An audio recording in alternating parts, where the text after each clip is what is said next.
დღეს ილიას სახელმწიფო უნივერსიტეტში გაიმართა პანელური დისკუსია, რომელიც იყო ორგანიზებული ევროკავშირის მიერ მხარდაჭერილი პროექტის ჟან მონეს კათედრა ვილიაუნიში ფარგლებში თემაზე საქართველოსა და საქართველოს ევროკავშირის ურთიერთობები.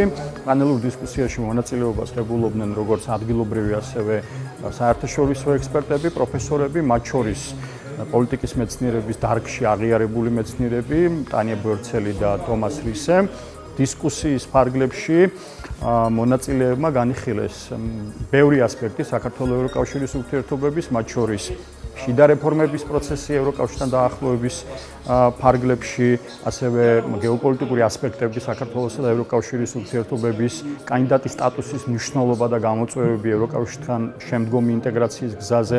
საბოლოო ჯამში დღევანდელი დისკუსიის მიზანი იყო როგორც აი ამ მნიშვნელოვანი საკითხების გარშემო აკადემიური დისკუსიის წახალისება, ასევე ბევრი ძალიან პრაქტიკული საკითხის, თქო, დღის წესრიგში დაყენება, რომელიც არსებით გავლენას ახდენს საქართველოს ევროპულ მომავალზე. Achieving candidate status is a huge accomplishment. However, there are enormous challenges ahead.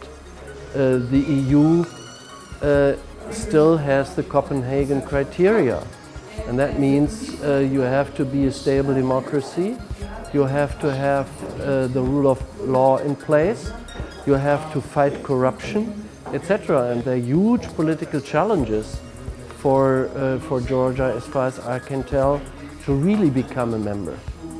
The other thing is, how does the Georgian economy look like at the moment? Is it really competitive enough to be member of the single market?